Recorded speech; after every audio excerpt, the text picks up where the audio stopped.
राज्यामधील सत्ता स्थापनेसंदर्भात मुंबईसह दिल्ली आणि दिल्लीमध्ये हालचालींना वेग आलेला आहे। देवेंद्र फडणवीस राजधानी दिल्लीमध्ये दाखल झाल्याची माहिती आहे आणि फडणवीस हे लोकसभा अध्यक्ष ओम बिर्ला यांच्या घरी असलेल्या खासगी कार्यक्रमात सुद्धा सहभागी होणार आहेत।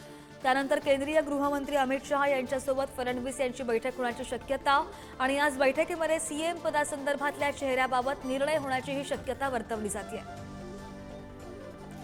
अधिकची माहिती घेऊयात आमचे प्रतिनिधी शिवाजी काळे आपल्या सोबत आहेत। शिवाजी, आपण जसं मगाशी तुम्ही बोललात की आजच निर्णय होण्याची शक्यता आहे, मात्र आता सध्या फडणवीस दिल्लीला पोहोचलेले आहेत, काय स्टेटस आहे? सध्या राज्याचे उपमुख्यमंत्री देवेंद्र फडणवीस हे राजधानी दिल्लीमध्ये पोहोचलेले आहेत। ते सुरुवातीला ओम बिर्ला यांच्या घरी खासगी एक कार्यक्रम आहे, त्या कार्यक्रमासाठी सहभागी होणार आहे। या कार्यक्रमासाठी राज्यातील भाजपचे प्रदेशाध्यक्ष जयकुमार, त्यानंतर चंद्रशेखर बावनकुळे, त्याचबरोबर माजी मंत्री जयकुमार रावल, त्यानंतर जर आपण पाहिलं तर रावसाहेब दानवे यासह राज्यातील भाजपचे बडे नेते या कार्यक्रमासाठी उपस्थित आहेत। काही माजी खासदार देखील उपस्थित असल्याची माहिती समजत आहे।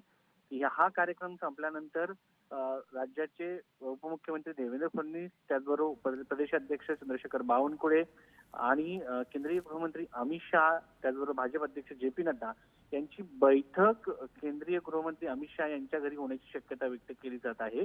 आणि या बैठकीमध्ये राज्यातील जागा वाटपासह मुख्यमंत्री पदाचा देखील तिढ्याच्या संदर्भात देवेंद्र फडणवीस हे भेट घेऊन माहिती देणार आहे। त्यामध्ये बऱ्याचशा गोष्टी क्लिअर होण्याची शक्यता आहे आणि उद्या दुपारी किंवा सकाळी राज्याचे मुख्यमंत्री एकनाथ शिंदे, त्याचबरोबर उपमुख्यमंत्री अजित पवार हे दिल्लीत येण्याची शक्यता आहे किंवा आज देवेंद्र फडणवीस यांची भेट झाल्यानंतर भाजपचे एक बडा नेता राजधानी दिल्लीहून मुंबईमध्ये जातील आणि त्यानंतर या सगळ्या संदर्भात चर्चा होऊन मार्ग काढला जाईल अशी माहिती मिळते आहे। त्यामुळे आज राजधानी दिल्लीमध्ये केंद्रीय गृहमंत्री अमित शहा यांच्या घरी एक बैठक अपेक्षित आहे आणि या बैठकीमध्ये नक्की काय घडतंय याकडेच राज्याचं लक्ष लागलेलं असेल। श्रद्धा, निश्चित अमित शहा आणि फडणवीस यांच्यामध्ये होणाऱ्या बैठकीकडे आपलं लक्ष असेल। अपडेट घेत राहू शिवाजी, धन्यवाद दिलेल्या सगळ्या माहितीसाठी।